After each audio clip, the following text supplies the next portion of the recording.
bring in Wyoming Senator John Barrasso. He is the Senate Republican Conference Chair and a member of the Senate Foreign Relations Committee. So this live fire exercise literally surrounding the island of Taiwan, what do you think China's game is here? What's the message to Taiwan? Well, China is displaying strength at a time that President Biden has displayed weakness, and they're going to take full advantage of it. China wants Taiwan. They're focused on Taiwan. It is the apple of their eye. And when you take a look at the weakness of this administration, one, with regard to Afghanistan, two, the slowness in the response to Putin and Ukraine, and then having to go hat in hand to Saudi Arabia asking for oil, that to me makes an invasion of Taiwan by China even greater, and specifically while Joe Biden is still in the White House. I mean, just yesterday at the Foreign Relations Committee, on which I serve, the administration tried to drag its feet, and did drag its feet, on something called the Taiwan Policy Act, which was to name Taiwan as a major non-NATO ally of the United States and as others. And the Democrats were forced basically to stop it because Biden didn't want to move forward when we had bipartisan support going in. You know, I think it's so interesting that we have yet to hear anything from the White House about any of this, including Pelosi's trip in the first place. The China Foreign Ministry called her trip manic, irresponsible, highly irrational, and they say this punishment, these exercises, is extremely lawful.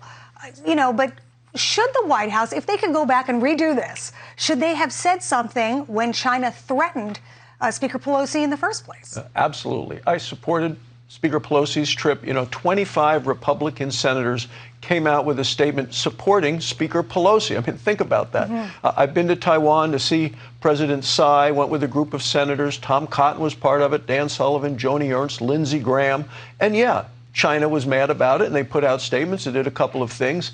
But bottom line is, what we have now is China's being much more aggressive since President Tsai in Taiwan beat the communist Chinese candidate in 2016. And you have 25 Republican senators standing with Speaker Pelosi, and the president doesn't say a thing. I mean, that is really upside down. If the White House had said something from the beginning condemning China's threats against Speaker Pelosi, do you think we would be seeing these same military exercises? No, not at all. When China or Putin or anyone sees weakness, they go at it.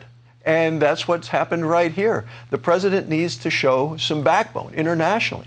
And it needs to be a couple things China's watching. They're watching really closely what's happening with Russia in Ukraine. Sure. We need to make sure that Ukraine has all the weapons they need to defeat Russia. And then the next thing is they're looking at what weapons Taiwan might have. The United States must make a commitment to make sure Taiwan has the weapons they need to defend themselves. I mean, to all the classified briefings and know exactly what's happening right there now.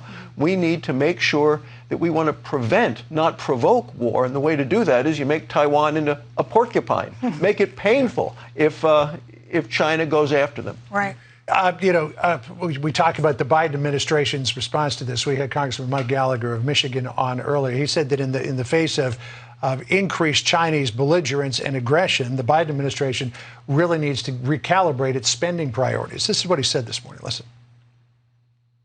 I would urge my Senate colleagues, instead of passing this $500 billion of more pork barrel spending, let's pass the National Defense Authorization Act this week, which includes enhanced authorities for providing munitions to the Indo-Pacific Commander and stockpiling key weapon systems that are designed to prevent a war.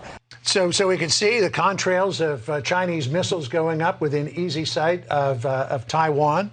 And meantime, the administration is hell-bent on pursuing this green agenda and spending more money that people say will lead to more inflation, though the proponents of that bill deny that. Should we be spending more money on military defense and arming Taiwan? The world is getting more and more dangerous. We need to make sure that Taiwan has what it needs in terms of anti-ship, anti-aircraft, so that they can prevent anything happening from China. That's going to take a while to get that all built up. But you're right. What we have happening now on the floor of the United States Senate is massive tax and spending by the Democrats. They want to raise taxes in the middle of recession, raise government spending at a time we're at 40-year high inflation. Families can't keep up. They're falling further and further behind. They can't afford to fill a tank with gas. They can't afford a full week's worth of groceries. And the administration wants to do things that, in my opinion, are going to make it a lot worse for American families. All right. Senator John Barrasso of the great state of Wyoming, good to see you. Thanks again. Great to be with you. Thank you. Thanks for coming. Thanks for having me. Yeah, you bet.